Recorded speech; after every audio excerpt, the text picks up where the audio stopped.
जीवों में जनन किस प्रकार होता है ये हम पढ़ चुके हैं। जनन के फलस्वरूप ही सभी जीव अपने जैसे ही संतति पैदा करता है। तो हम ये जानते हैं कि सभी संतानें लक्षणों में अपने माता पिता के समान होती हैं। तो ये समानता क्यों होती है? जैसे मतलब बंदर के बच्चे बंदर जैसे ही दिखते हैं, हाथी का बच्चा हाथी जैसा ही दिखता है, इसी तरह मटर के दाने से मटर का ही पौधा उगता है, ऐसा क्यों होता है? इसके अलावा जो संतानें हुई वो संतानें भी आपस में एकदम एक जैसी नहीं होती हैं, कुछ ना कुछ उसमें डिफरेंस विभिन्नता होती है। ये दोनों ही चीजें कि समानता अपने पूर्वजों जैसी क्यों होती है और आपस में जो थोड़ी बहुत भिन्नता होती है वो क्यों होती है, वो दोनों ही चीजें हम लोग पढ़ेंगे आनुवंशिकता में। इसके आगे हम लोग ये सब जानते हैं कि सबसे पहले धरती पर एक कोशिकीय जीव बने और वही उन्हीं एक कोशिकीय जीवों से धीरे धीरे करोड़ों वर्षों में जटिल जीव जंतुओं का विकास हुआ। हालांकि ये जो विकास था ये क्रमिक था और बहुत धीमे था। तो इस प्रकार क्रमिक रूप से जैव विकास कैसे हुआ ये हम इस शीर्षक के अंतर्गत पढ़ेंगे।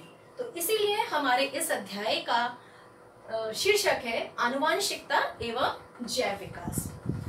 इस पाठ को हम निम्न उप शीर्षकों या उप विषयों में के अंतर्गत पढ़ेंगे। सबसे पहले हम पढ़ेंगे आनुवंशिकी के बारे में, फिर इसमें वैज्ञानिक है मेंडल का क्या योगदान रहा, एकल और द्विसंकरण के बारे में पढ़ाकर फिर मेंडल ने जो 3 नियम दिए उनके बारे में हम चर्चा करेंगे, फिर मानव में लिंग निर्धारण कैसे होता है ये पढ़ेंगे। ये तीनों ही चीजें आनुवंशिकता से संबंधित हैं। इसके बाद हम लोग आएंगे जैव विकास पर, विकास और वर्गीकरण, और अंत में थोड़ा सा जीवाश्म के बारे में जानकारी प्राप्त करेंगे। तो सबसे पहले अब हम लोग आते हैं आनुवंशिक लक्षण किसे कहते हैं। जीवों के वे लक्षण जो माता पिता से संतान में आते हैं उन्हें आनुवंशिक लक्षण कहते हैं। इन्हीं लक्षणों के कारण संतानें अपने माता पिता के समान दिखाई पड़ती हैं। जैसे अभी हम लोग बात कर रहे थे कि मटर के दाने से मटर का पौधा ही उगता है, तो वो समानता क्यों आई है? क्योंकि आनुवंशिक लक्षण उसमें पहुंचा है। नेक्स्ट है आनुवंशिकता किसको कहते हैं। संतानों में माता पिता से प्राप्त आनुवंशिक लक्षणों की वंशागति को, आनुवंशिक लक्षणों का पीढ़ी दर पीढ़ी एक दूसरे में पहुंचने को आनुवंशिकता कहते हैं।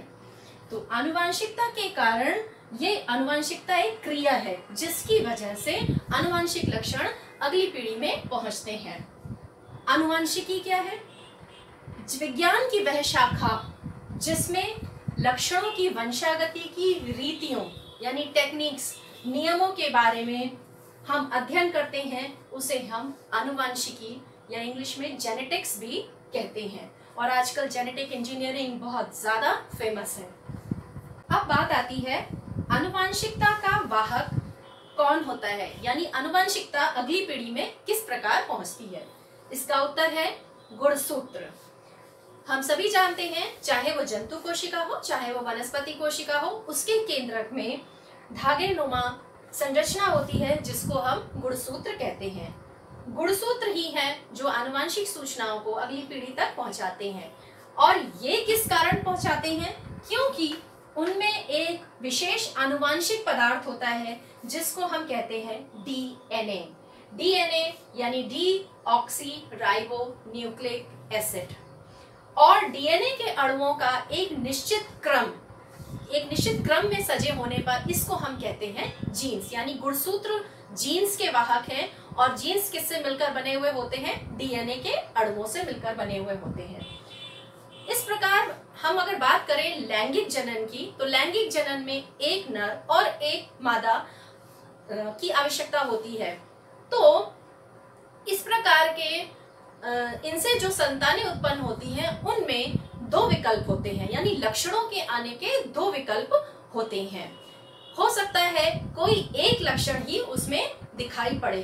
तो जो हम लोग ने शुरू में बात करी थी कि जो संतानें होती हैं वो आपस में बिल्कुल एक जैसी नहीं होती, उनमें कुछ विभिन्नता दिखाई पड़ती है।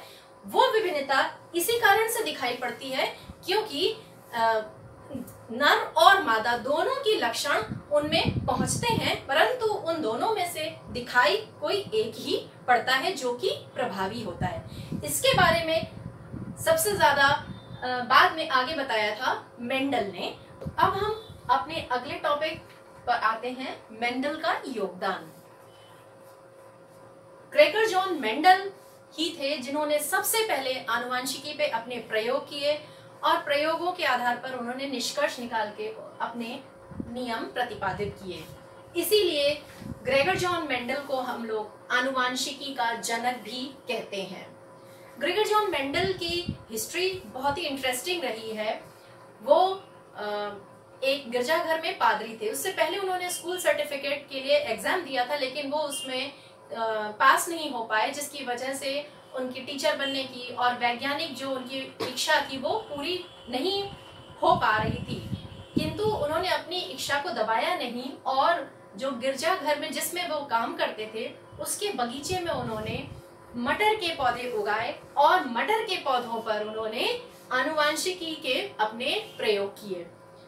तो मेंडल ने अपने प्रयोग के लिए किसको यूज किया? मीठी मटर के पौधे को। मीठी मटर का जिसका बोटेनिकल नेम है पाइसम सटाइवम। उन्होंने मीठी मटर को ही क्यों चुना? क्योंकि इसका जीवन चक्र बहुत छोटा होता है। ये 1 वर्षीय पौधा है, यानी 1 साल में इसका जीवन चक्र पूरा हो जाता है और बहुत ही जल्दी जल्दी इसकी अगली पीढ़ियों तक अध्ययन किया जा सकता है। दूसरा, इसमें नर और मादा पुष्प जननांग एक ही पुष्प में होते हैं। इसके अलावा इसमें कृत्रिम परागण भी आराम से किया जा सकता है, तो इसलिए उन्होंने मीठी मटर को ही चुना। अब जैसा अभी हमने बताया था कि लैंगिक जनन में नर और मादा होते हैं और उन दोनों से लक्षण आते हैं, तो इस प्रकार बात हो चुकी है कि संतानों में आने के लिए लक्षणों के 2 विकल्प होते हैं। तो मेंडल ने इसी प्रकार के 2 विपरीत लक्षणों की पहले वो सूची बनाई जो मटर में स्थूल रूप से दिखाई पड़ती। स्थूल मीन्स अच्छी तरीके से फिजिकली डिफरेंशिएट कर सकते हैं, जिसको अलग अलग हम आराम से वो दिखाई पड़ती थी।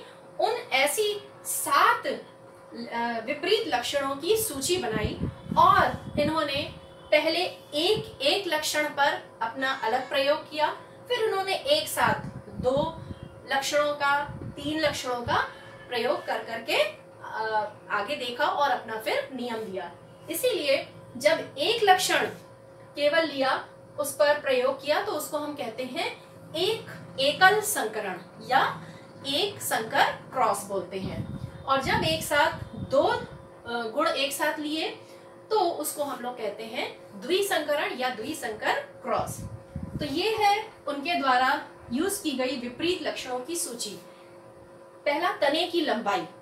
तने की लंबाई यानी लंबा या छोटा।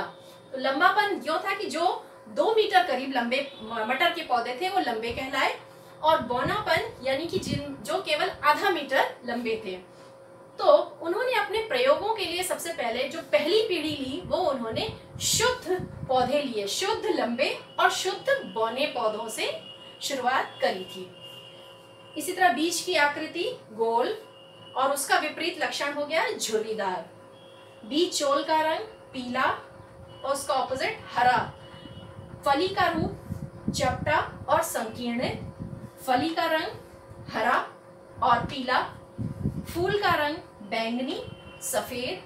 फूलों की स्थिति अक्षीय है कि अग्रस्त है। तो इस प्रकार विपरीत लक्षणों की जोड़ों की सूची बन गई और एक एक जोड़े के को लेकर उन्होंने अपना प्रयोग किया था। तो अब हम पढ़ते हैं मेंडल ने एकल और द्विसंकरण कैसे किया। तो सबसे पहले एकल संकरण के बारे में। तो मेंडल ने सबसे पहले लिया शुद्ध लंबा और शुद्ध बौना पौधा और इनका क्रॉस कराया। शुद्ध लंबा का मतलब क्या है यहाँ पर? एक्चुअली कोशिका में गुणसूत्र जोड़ी में होते हैं। इसका मतलब है कि अगर हम उसके संरचना में जाएं, जीन संरचना में, तो उसमें जो दोनों ही जीन कारक हैं वो सेम है, टी से दिखाए जा रहे हैं। लंबे हैं तो कैपिटल टी से दिखाया जा रहा है, और शुद्ध बौना है तो दोनों स्मॉल टी से दिखाए जा रहे हैं। और जब जनन के लिए आगे बढ़ते हैं तो जनन कोशिका बनती है। जनन कोशिका को हम लोग युग्मक कहते हैं, यानी कि इनका अर्धसूत्री विभाजन होता है, यानी कि जो ये गुणसूत्र हैं उनकी संख्या आधी आधी हो जाती है और हर युग्मक में एक लक्षण वो पहुंच जाता है।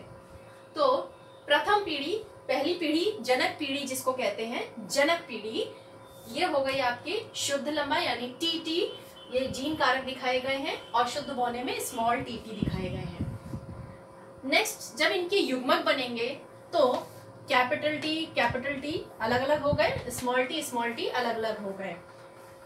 अब जब संतान बननी है, यानी प्रथम पीढ़ी, संतति पीढ़ी बननी है, तो इन युग्मकों के पास फ्रीडम है कि ये किसी के साथ भी कॉम्बिनेशन कर सकते हैं।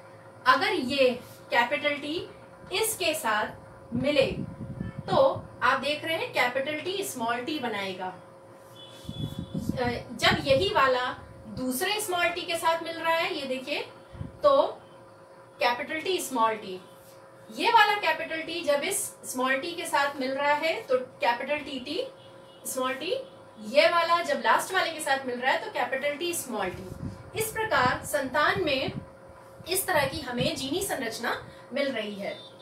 अब हमने जो पिछली सूची बनाई थी उसमें प्रभावी लिखा हुआ था, तो लंबापन जो होता है वो मटर के पौधों में पाया गया है, प्रभावी लक्षण था। प्रभावी लक्षण होने की वजह से ये जो पौधा है इसमें देखिए एक कैपिटल टी आया हुआ है, यानी कि ये भी लंबा दिखेगा। इसमें भी कैपिटल टी है, ये भी लंबा दिखेगा, क्योंकि जो लंबापन है वो प्रभावी गुण है, और जो बौनापन है वो इससे दब जाएगा, अप्रभावी है वो छुप जाएगा। ये पौधा भी लंबा दिखेगा और ये पौधा भी लंबा दिखेगा। तो इस प्रकार हमने पाया कि प्रथम पीढ़ी F1 की संतति सभी लंबी होगी। इसके बाद क्या किया, ये तो शुरुआत हुई थी शुद्ध लंबे और शुद्ध बौने के क्रॉस से। फिर उन्होंने F1 पीढ़ी का आपस में क्रॉस कराया। F1 पीढ़ी यानी कि अब जो ये संकर बन गए थे, हाइब्रिड, ठीक है, ये शुद्ध नहीं रह गए। तो टी स्मॉल टी, तो अब ये फिर से युग्मक बनाएंगे। ये युग्मक बनाएगा capital T small T, capital T small T. अब इन चारों को कॉम्बिनेशन होना है। आप इस तरह से भी कर सकते हैं, और एक मैं आपको और दूसरा तरीका भी सिखा रही हूँ जो शायद ज्यादा आसान लगे। इस तरह से हमने लिख लिया, इसके युग्मक पहले लिख लिए, मान लीजिए इस तरफ लिख लिए कैपिटल टी स्मॉल टी, और ये वाले लिख लिए हमने कैपिटल टी स्मॉल टी, यानी कि एक नर का युग्मक है, एक मादा का है, ठीक है। एक तरफ नर का लिख लीजिए, एक तरफ मादा की लिख लीजिए। अब एक एक करके इनका कॉम्बिनेशन बनाइए। जब इस टी के साथ होगा तो टी, इस टी का स्मॉल टी के साथ होएगा तो स्मॉल टी। अब हम लोग इस पर आते हैं। स्मॉल टी का इस कैपिटल के साथ होगा, कैपिटल वाला पहले लिखा जाता है, तो कैपिटल टी स्मॉल टी, इसके साथ करेंगे तो टी बना। तो इस प्रकार जो हमें F2 पीढ़ी यानी द्वितीय पीढ़ी प्राप्त होगी, उसमें हमें क्या दिखाई पड़ेगा। देखिए दोनों कैपिटल हैं तो ये लंबे पौधे होंगे, ठीक। इसमें भी कैपिटल टी दिख रहा है क्योंकि ये प्रभावी है, तो ये भी लंबा होना चाहिए पौधा। इसमें भी कैपिटल टी दिख रहा है, ये प्रभावी है, तो ये पौधा भी लंबा होना चाहिए। इसमें दोनों ही स्मॉल टी हैं, लंबा नहीं होगा क्योंकि इसमें है ही नहीं लंबा, तो ये पौधा बौना होगा। तो इस तरह से हम देख रहे हैं कि F2 पीढ़ी में जो संतान प्राप्त हुई उसमें लंबे और बौने पौधे में किस प्रकार का अनुपात है, 3:1। 3 लंबे पौधे प्राप्त हुए अगर, तो 1 हमें बौना पौधा प्राप्त होता है। तो F2 पीढ़ी में 3:1 के अनुपात में लक्षण जो है अलग अलग हो जाते हैं। ये जो हम लोग इसको देखिए तो हम दो तरह से इसको अलग से समझ भी सकते हैं। एक होता है फिनोटाइप, एक होता है जीनोटाइप। फिनोटाइप का मतलब होता है लक्षण कौन सा दिख रहा है, दिखने में वो कैसा दिख रहा है। तो फिनोटाइप पे अगर हम जाएंगे तो हम कहेंगे 3 लंबे पौधे हैं, 1 बौना पौधा है। और अगर हम जीनोटाइप्स पे जाएं, जीनोटाइप्स मीन्स उनके जीन्स कैसे हैं, तो आप देख रहे हैं जीन्स में जो शुद्ध लंबा पौधा है वो 1 दिख रहा है, ठीक है। और जो बौना पौधा है वो भी आपको 1 ही दिख रहा है, शुद्ध स्मॉल टी। और कैपिटल टी स्मॉल टी वाले आपको 2 दिख रहे हैं। तो ये जो है इन प्राप्त संतति को हम लोग 2 आधार पे हम वर्गीकृत भी कर सकते हैं। यदि कोई पूछता है कि फिनोटाइप में बताइए किस अनुपात में बन रहे हैं, तो आप ये बताएंगे फिनोटाइप में 3 लंबे और 1 बौना पौधा प्राप्त होता है। और यदि जीनोटाइप में पूछेंगे तो जीनोटाइप यानी कि उनके जीन्स की संरचना के आधार पे, तो 1 हमें शुद्ध लंबा, 2 संकर लंबे और 1 हमें शुद्ध बौना पौधा प्राप्त होता है। अब हम लोग शुरू करते हैं द्विसंकर क्रॉस यानी द्विसंकरण। द्विसंकर क्रॉस में 2 विपरीत लक्षणों के जोड़े एक साथ लेकर क्रॉस किया जाता है। इसमें हम लोग जो 2 लक्षण एक साथ ले रहे हैं वो है बीज का पीला रंग और बीज का गोल शेप आकार, और दूसरा है इसका विपरीत लक्षण है हरा बीज और झुर्रीदार बीज। तो जब हमने इनके शुद्ध पीले गोल बीज लिए और शुद्ध हरे झुर्रीदार बीज लिए, तो ये नर है। अगर हम इसके जीन्स की संरचना पे जाते हैं तो आपको मिलेगा, क्योंकि हम पहले ही सूची में बता चुके हैं, इसमें पीला रंग प्रभावी है और गोल आकार वो प्रभावी है। इसका संरचना कहलाएगी YY कैपिटल RR और इसकी स्मॉल YY स्मॉल RR। ये कहलाई प्रथम जनक पीढ़ी जिनके बीच में क्रॉस करने जा रहे हैं, यानी कि एक आपका नर है और एक मादा है। तो सबसे पहले इनके बनेंगे अर्धसूत्री विभाजन द्वारा युग्मक। युग्मक में अब यहाँ पे बहुत ऑप्शंस हो जाते हैं। देखिए 2 लक्षण हैं, दोनों का एक एक सूत्र आना जरूरी है। तो कैपिटल Y स्मॉल r ये वाला भी आ सकता है, ये कैपिटल ये स्मॉल कैपिटल R, ये और ये एक साथ हो सकता है, ये और ये एक साथ हो सकता है, ये और ये एक साथ हो सकता है। इस तरह से हमें दिख रहे हैं, इसमें 4 ऑप्शन हो सकते हैं युग्मक बनने के। तो हमने चारों ऑप्शन लिख दिए। बिल्कुल इसी तरह से इसके भी 4 युग्मक बनने के तरीके हो सकते हैं, वो लिख लिए। तो जब इनका क्रॉस होगा तो क्या बनने का संभावना, यानी अब ये आपस में जब संयोजन करेंगे तो इनके पास संयोजित होने के लिए कौन कौन से ऑप्शंस हैं। तो ये जो कार्तीय गुणन वाला मेथड है ये सबसे आसान होता है। एक तरफ हमने ये कैपिटल वाले यानी कि सारे नर युग्मक इधर लिख दिए हैं मैंने, और इधर ये मैंने सारे मादा युग्मक लिख दिए हैं। अब हम इनका कॉम्बिनेशन बनाते हैं, एक एक से शुरू करते हैं। जब इसका इसके साथ है तो देखिए capital Y small y capital R small r। जब इसका दूसरे के साथ, इसका इसके साथ, इसका इसके साथ, इसका इसके साथ, ऐसे बनाते हुए हम चलेंगे। तो इसका इसके साथ करेंगे तो capital Y small y capital R small r, capital Y small y capital R small r। इसका इसके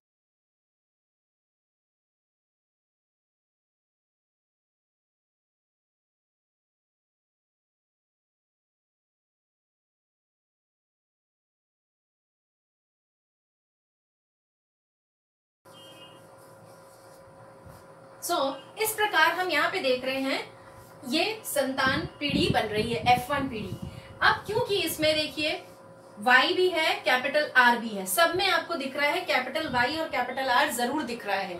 तो इसका मतलब ये सारे के सारे बीज प्रथम पीढ़ी में सारे बीज पीले होंगे और गोल होंगे। प्रथम पीढ़ी में सभी बीज पीले और गोल होंगे। हालांकि इनकी जीनी संरचना अलग है क्योंकि ये सब संकर हैं, ये शुद्ध नहीं है, ठीक, लेकिन सारे दिखने में पीले और गोल होंगे। अब इसके आगे अब हम लोग करेंगे, जब F1 पीढ़ी का आपस में क्रॉस किया गया तो जो F2 पीढ़ी मिली उसमें किस प्रकार के मिले, वो अब हम लोग आगे देखते हैं। हम लोग देखते हैं जब F1 पीढ़ी जो हमें द्विसंकरण के बाद प्राप्त हुई थी, उसका जब आपस में क्रॉस किया गया तो कैसे संतान मिली। तो देखिए F1 में अभी आप पीछे देख चुके थे, उनकी जो जीनी संरचना थी वो ये थी, capital Y small y capital R small r, सारे ऐसे ही मिले थे। तो मान लिया ये नर है, ये मादा है। अब जब इनके युग्मक बनेंगे, अगेन युग्मक बनने के देखिए कई सारे ऑप्शन है, capital Y capital R, capital Y small r, small y capital R, small y small r, इसके ये 4 युग्मक बन सकते हैं। बिल्कुल इसी तरह इसके भी यही 4 युग्मक बनेंगे। अब इन 4 युग्मकों का कॉम्बिनेशन, इनमें से आप कोई भी दो आप एक साथ जुड़ सकते हैं, यानी एक साथ जा सकते हैं कोशिका बनाने में। तो एक तरफ आप लिख लीजिए सारे नर युग्मक, मान लीजिए ये सारे नर युग्मक हैं तो वो हमने इधर लिख लिए, और ये मादा युग्मक है वो इधर लिख लिए। अब इनका हम कॉम्बिनेशन बना के देखते हैं। तो देखिए capital Y R capital Y R, तो Y Y R R, Y Y capital R small R, capital Y small Y capital R capital R, capital Y small Y capital R small R, capital Y capital R small R, capital Y small R, capital Y small Y capital R small are.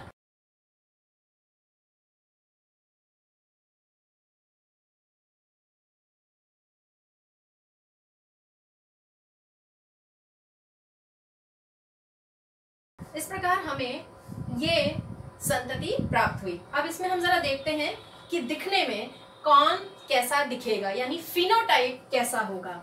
Y capital दिख रहा है, capital R दिख रहा है, तो यानी कि पीले गोल बीज दिखेंगे।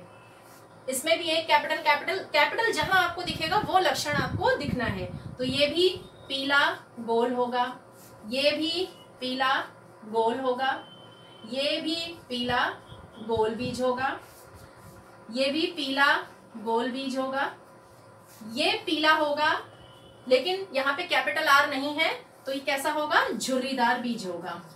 ठीक है, ये आपका होगा पीला गोल बीज, ये होगा पीला झुर्रीदार बीज, ये होगा पीला गोल बीज, ये भी पीला गोल बीज, ये होगा कैपिटल Y नहीं है तो यानी हरा होगा और गोल होगा, ये होगा पीला, सॉरी पीला नहीं होगा, यहाँ पे कैपिटल Y नहीं है तो ये हरा और गोल होगा, ये आपका फिर से पीला गोल, और ये पीला झुर्रीदार, ठीक, ये होगा हरा गोल, और ये होगा आपका हरा झुर्रीदार। तो दिखने में अब आप अगर फिनोटाइप लिखें तो दिखने में हम लोग जरा ढूंढते हैं। देखिए पीले गोल कितने दिख रहे हैं, 1 2 3 4 5 6 7 8 9 हमें दिख रहे हैं पीले गोल बीज। इसके बाद अगर हम लोग यहाँ पर देखें पीले झुर्रीदार कितने दिख रहे हैं, तो पीले झुर्रीदार 1 2 3 दिख रहे हैं, पीले झुर्रीदार हमें 3 दिखे। इसके बाद हम लोग अगर हरे और गोल को ढूंढे कितने दिख रहे हैं, तो हरे गोल 1 2 और 3 ही दिख रहे हैं, और हरा और झुर्रीदार हमें केवल 1 दिख रहा है। हरा झुर्रीदार बीज हमें केवल 1 दिख रहा है। तो अगर फिनोटाइप पे जाएंगे तो ये हमें 9:3:3:1 के रूप में ये संतान दिखाई पड़ेगी। लेकिन अगर हम जीनोटाइप पे जाएं, जीनोटाइप मींस जीन्स की संरचना पे देखें, तो एक ये अलग है, पीले गोल में से एक ये डिफरेंट हो जाएगा, क्योंकि इसकी जीनी संरचना बाकियों से अलग है। इनमें अगर आप ध्यान से देखेंगे तो जीनी संरचना अलग अलग हो जाएगी। तो फिनोटाइप में हम केवल लिखेंगे 9:3:3:1 के रूप में। ये जो है F2 जो पीढ़ी होती है उसमें इस प्रकार हमें प्राप्त होते हैं। तीसरा था आपका हरा गोल। तो इस प्रकार द्विसंकर क्रॉस पूरा किया मेंडल ने, और जब ये प्रयोग पूरे कर लिए तब उन्होंने अपने 3 नियम दिए जिसको हम कहते हैं मेंडल के नियम। अब हम उसके बारे में समझते हैं। मेंडल ने लगातार 8 वर्षों तक मटर के पौधे पर आनुवंशिकता के प्रयोग किए और उनसे प्राप्त निष्कर्षों के आधार पर नियम प्रतिपादित किए, जिन्हें हम मेंडल के आनुवंशिकता के नियम से भी जानते हैं।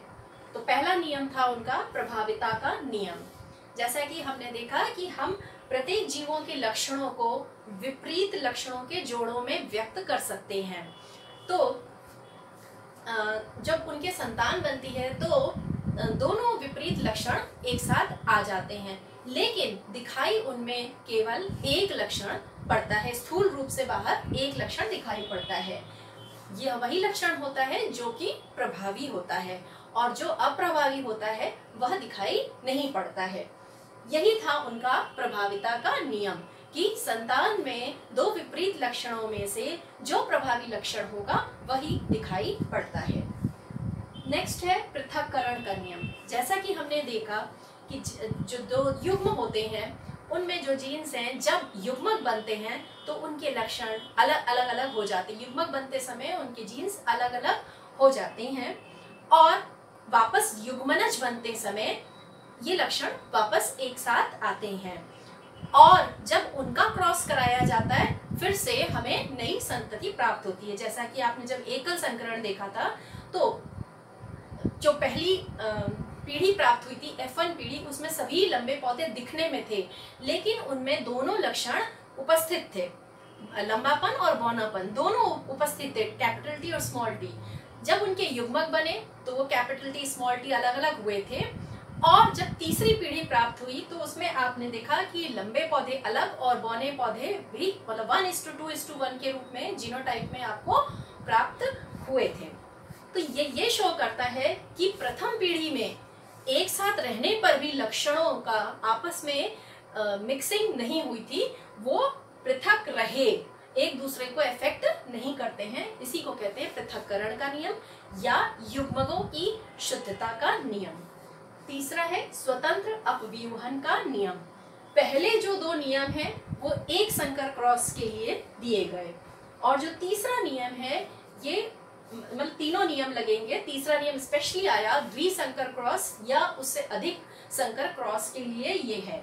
ऐसे में कब जब 2 विपरीत लक्षणों के जोड़े एक साथ जब लिए जाते हैं तो कोई भी एक लक्षण दूसरे लक्षण के विसंयोजन से प्रभावित नहीं होता है। जैसे हमने जब द्विसंकर क्रॉस किया था तो पीले गोल बीज लिए थे और हरे झुर्रीदार बीज लिए थे। तो पीला, गोल और हरा झुर्रीदार इस तरह के 4 लक्षण हो गए, लेकिन जब उनके युग्मक बनते हैं तो इनमें से कोई भी एक दूसरे को देखिए डिस्टर्ब नहीं करता है। आपने देखा था स्वतंत्र रूप से जितने ऑप्शंस हो सकते थे वो हम लोगों ने किए थे, यानी हर जो युग्मक है वो एक स्वतंत्र यूनिट की तरह कार्य करता है और अकॉर्डिंगली अगली पीढ़ी का निर्माण करता है। फिर हम लोग अगला जो उपविषय है हमारा वो है लिंग निर्धारण। इसके बारे में पढ़ेंगे। लिंग निर्धारण के लिए सबसे मेन समझना जरूरी है कि गुणसूत्र जो होते हैं, जो हमारे कोशिका के केंद्रक में स्थित होते हैं, ये जोड़े में होते हैं। ये 2 प्रकार के होते हैं। पहला है कायिक गुणसूत्र, दूसरा है लिंग गुणसूत्र। जो कायिक गुणसूत्र होते हैं इन पर केवल दैहिक लक्षणों के गुणसूत्र होते हैं, यानी कि जो कायिक गुणसूत्र होते हैं ये हमारी जो बाहरी संरचना है, हमारे बालों का रंग, हमारी आंखों का रंग या हमारी आवाज कैसी होगी, ये जो चीजें निर्धारित करने वाली चीज होती है वो है कायिक गुणसूत्र। और प्रत्येक जोड़े में दोनों गुणसूत्र समान होते हैं, ठीक है। जबकि जो लिंग गुणसूत्र होता है जिसको हम सेक्स क्रोमोसोम्स भी कहते हैं, ये केवल और केवल लिंग निर्धारण का कार्य करते हैं। जंतुओं में इनका केवल एक जोड़ा होता है। जैसे जनरली मादा में हम लोग कहते हैं एक्स एक्स है और नर में एक्स वाई गुणसूत्र होते हैं। तो एक्स गुणसूत्र को कहा जाता है मादा निर्धारण करने सूत्र और नर गुणसूत्र कहलाता है वाई। क्योंकि आप देख रहे हैं दोनों में एक्स एक्स, एक ही गुणसूत्र तो सेम है, केवल ये गुणसूत्र अलग होने की वजह से लिंग अलग अलग हो गया। तो एक्स के प्रेजेंट होने से मादा और वाई के प्रेजेंट होने से नर बन गया। तो अब हम लोग आगे पढ़ेंगे मानव में लिंग निर्धारण। मनुष्य में लिंग निर्धारण, जैसा कि अब हम पहले पढ़ चुके कि एक्स गुणसूत्र होता है मादा निर्धारक और वाई गुणसूत्र होता है नर निर्धारक। मनुष्यों के अंदर 23 जोड़ी गुणसूत्र होते हैं। 23 जोड़ी यानी कि 46 संख्या में हो गए, जिसमें कि जैसा आप पहले ही पढ़ चुके हैं 22 जोड़ी तो कायिक गुणसूत्र होते हैं और 1 जोड़ी लिंग गुणसूत्र होता है। ये हम पहले ही पढ़ चुके हैं कि जंतुओं में केवल 1 जोड़ी लिंग गुणसूत्र होता है। तो इस तरह से हम ये कह सकते हैं कि पुरुषों में गुणसूत्रों की संख्या इस प्रकार होगी: 44 कायिक गुणसूत्र और 1 एक्स वाई वाला गुणसूत्र लिंग गुणसूत्र। स्त्रियों में गुणसूत्रों की संख्या हम इस प्रकार लिख सकते हैं: 44 कायिक और 1 लिंग वाला गुणसूत्र एक्स एक्स। अब जब नर और मादा का क्रॉस कराया जाता है तो नर में हमारे पास है गुणसूत्र एक्स और वाई, इसमें है एक्स एक्स। सबसे पहले बनते हैं युग्मक। युग्मक का मतलब होता है जनन कोशिका, जो कि नर में होती है आपके शुक्राणु और मादा में होते हैं अंडाणु। ये जो युग्मक होते हैं उनमें कोई एक एक गुणसूत्र इसमें आ जाएगा। तो इसके देखिए युग्मक, इसमें एक्स आ गया, इसमें वाई, इसमें एक्स एक्स। अब इसमें से कॉम्बिनेशन के कोई भी हो सकते हैं, जैसे हम बना के देख रहे हैं। मान लीजिए ये वाला एक्स गुणसूत्र इसके साथ मिलेगा तो आपको बना के देगा एक्स एक्स, और जब यही एक्स इस एक्स के साथ मिलता है तो एक्स एक्स बना के देगा गुणसूत्र, और जब ये वाई इस एक्स के साथ मिलेगा तो बना के दिया एक्स वाई, और जब ये वाई इस एक्स के साथ मिला तो बनता है एक्स वाई। तो इस प्रकार से हम देख रहे हैं युग्मनज में यानी जाइगोट में आपके इस प्रकार से गुणसूत्र इकट्ठा हो गए। तो आप देखकर ही बता सकते हैं। देखिए एक्स एक्स, ये दोनों क्या होंगी? पुत्री। ये पुत्री है, ये पुत्री है, ये पुत्र होगा और ये पुत्र होगा। तो इस प्रकार हम देखते हैं कि मनुष्यों में 50% 50% संभावना है पुत्री होने की और 50% संभावना है पुत्र होने की।